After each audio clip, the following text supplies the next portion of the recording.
여러분, 혹시 인터넷에 남은 과거의 기록 때문에 곤란했던 적 있으신가요? 오늘은 바로 그 문제, 잊혀질 권리에 대해 한번 제대로 파헤쳐 보려고 합니다.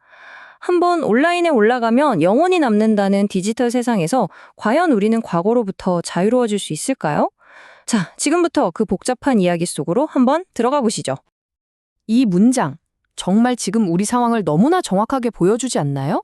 예전에는, 그러니까 아날로그 시대에는 시간이 지나면 잊히는 게 당연했잖아요. 기억하는 게 오히려 특별한 일이었죠. 그런데 지금은 완전히 반대가 됐어요. 모든 게 기록되고 검색되고 영원히 남죠. 이젠 기억이 기본이고 망각이 오히려 아주 특별한 게 되어버린 거예요. 모든 고민은 바로 여기서부터 시작됩니다. 그럼 이 문제의 핵심부터 한번 짚어보죠. 바로 인터넷은 절대로 잊지 않는다는 이 불편한 진실 말입니다. 우리가 그냥 무심코 소셜미디어에 올리는 글, 사진 한 장, 친구 게시물에 단 댓글 하나까지 전부 다 디지털 발자국으로 남아요. 이게 진짜 무서운 건 이 기록들이 그냥 사라지는 게 아니라 계속해서 쌓여서 말 그대로 나라는 사람의 거대한 디지털 아카이브가 된다는 거죠. 과거의 실수가 현재 내 발목을 잡고 내가 원치 않는 정보가 계속 나를 따라다니는, 피할 수 없는 나만의 역사가 만들어지는 셈이에요. 이런 상황을 설명하는 아주 기가 막힌 개념이 하나 있습니다. 바로 파놉티콘이라는 건데요. 이게 뭐냐면 영국의 철학자 제러미 벤담이 제안한 원형 감옥이에요. 구조가 아주 특이한데 가운데 감시탑이 있고 감방들이 그 주위를 둥글게 둘러싸고 있어요.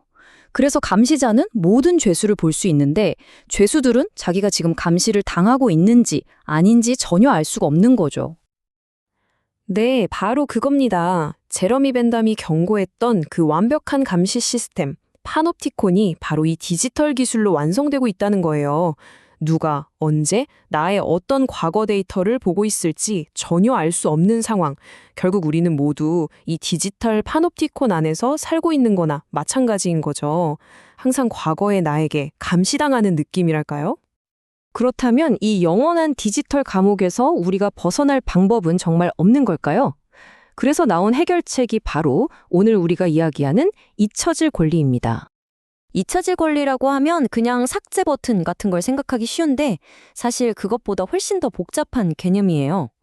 원본 글이 인터넷 어딘가에 남아있다고 하더라도 나에 대한 정보가 부정확하거나 너무 오래됐거나 부적절할 경우에 검색 결과에서만큼은 보이지 않게 해달라고 요구할 수 있는 권리죠. 한마디로 내 디지털 과거에 대한 통제권을 다시 되찾아오겠다는 겁니다. 사실 이 잊혀질 권리에는 훨씬 더 근본적인 권리에서 나온 거예요. 바로 개인정보 자기결정권이죠. 이게 뭐냐면 내 개인정보를 언제, 누구에게, 또 어디까지 공개하고 이용하게 할지를 나 스스로 결정할 권리거든요. 그러니까 잊혀질 권리는 이 자기결정권을 디지털 세상으로 쭉 확장시킨 거라고 보시면 돼요. 디지털 시대의 내 정체성을 누가 시켜서가 아니라 내가 직접 만들어갈 수 있는 아주 기본적인 권리인 셈입니다. 자, 그런데 말이죠. 문제가 그렇게 간단했으면 우리가 오늘 이런 얘기를 할 필요도 없었겠죠. 한 사람의 잊혀질 권리가 다른 아주 중요한 사회적 가치와 꽝 하고 부딪히기 시작합니다. 이 문제는 진짜 거대한 저울싸움 같아요. 한쪽 저울에는 개인의 존엄성과 사생활을 보호하고 또 과거의 실수에서 벗어나서 새롭게 시작할 기회를 주는 잊혀질 권리가 놓여 있습니다. 그런데 다른 한쪽에는요. 표현의 자유, 언론의 자유를 지키고 또 공공의 이익이나 역사 보존을 위해 정보를 투명하게 알아야 한다는 알 권리가 떡하니 버티고 있죠. 이 둘 다 너무나 중요한 가치인데 이게 정면으로 충돌하는 거예요. 예를 들어 보면 확 와닿으실 거예요. 어떤 정치인이 내가 옛날에 했던 좀 논란이 될 만한 발언 그거 좀 지워주세요 라고 요구한다면 이건 유권자들의 알 권리와 부딪히겠죠.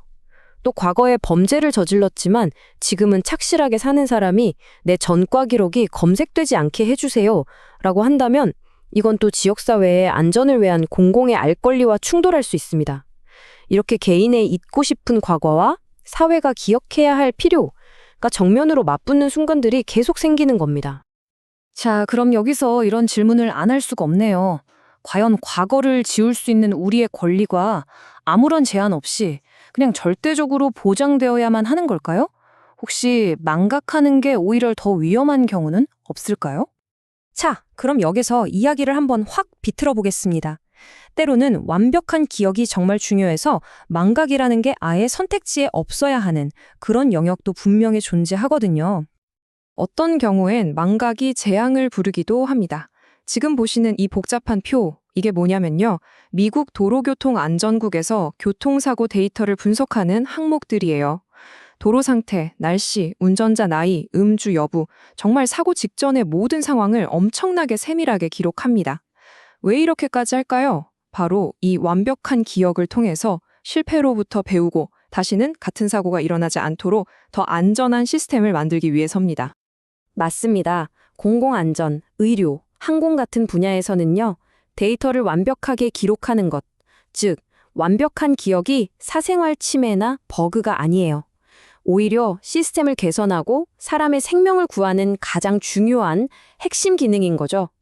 이런 분야에서 뭔가를 잊는다는 건 곧 실패를 반복하겠다는 말이나 다름없을 수 있어요. 역사적 과오를 기록해서 책임을 묻는 일이나 방대한 데이터 분석이 필요한 과학 연구에서도 마찬가지겠죠. 이 숫자, 마이너스 15초, 이게 바로 그 핵심을 보여줍니다.